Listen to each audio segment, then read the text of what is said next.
in order for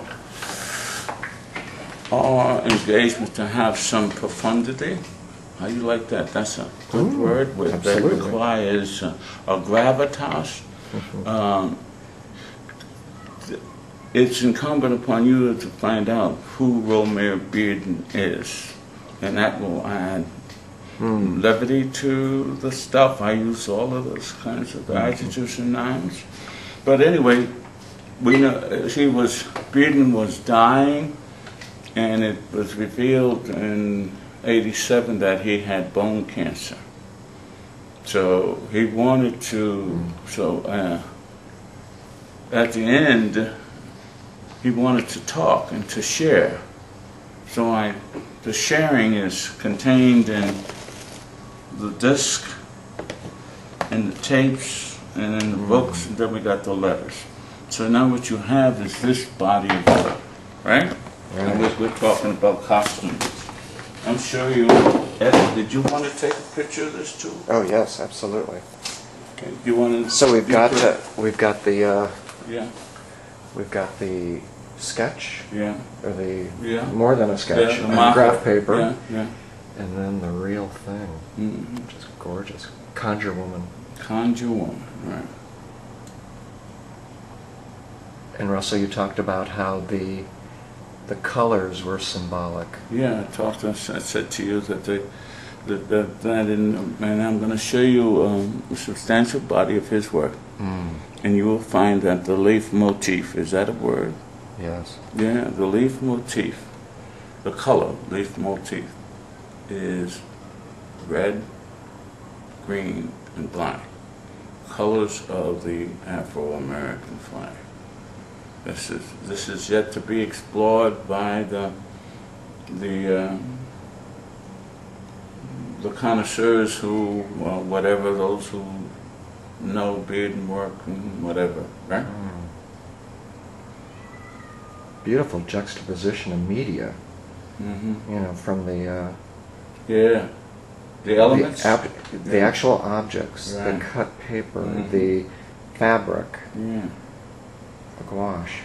I mean, it's amazing. Bearden, when I became the chairman of the Studio Museum in Harlem, on the advisory board of the Studio Museum in Harlem, we had Romare Bearden, Jacob Lawrence, Elizabeth Catlett, Spanky Alston, Charles White. We had at that time, which is today, many of the iconic Afro-American artists. And I met Bearden. Bearden asked me to come by his studio, to drop by, and he told me that his agent would work it out.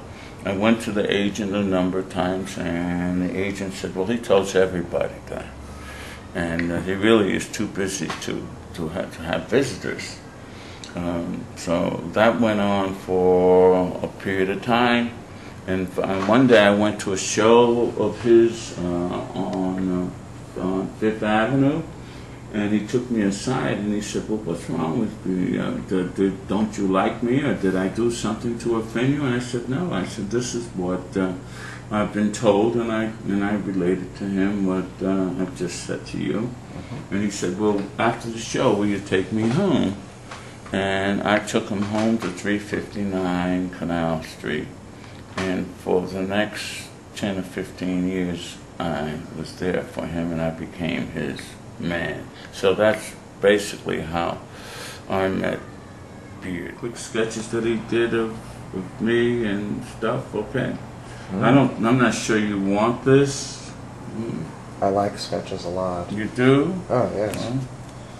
Yeah, these are quick, right? You see this, Russ?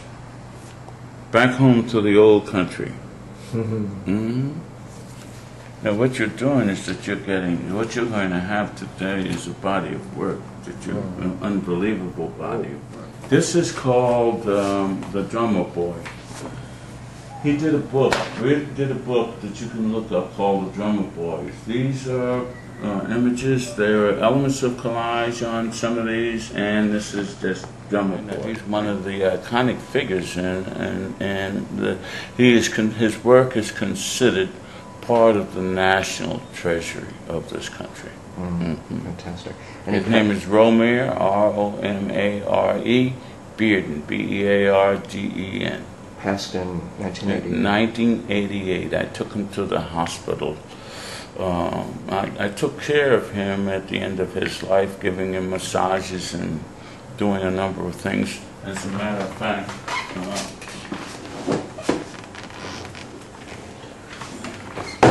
you have this, but you also have this. You have, we have 30 hours of Bearden talking about everything. It's on tape, right? And at the end of his life, he wanted to share that. And we have the diaries, right?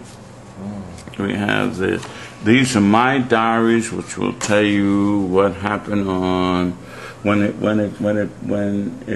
was revealed that he was dying. Then we gathered to do all kinds of wonderful things.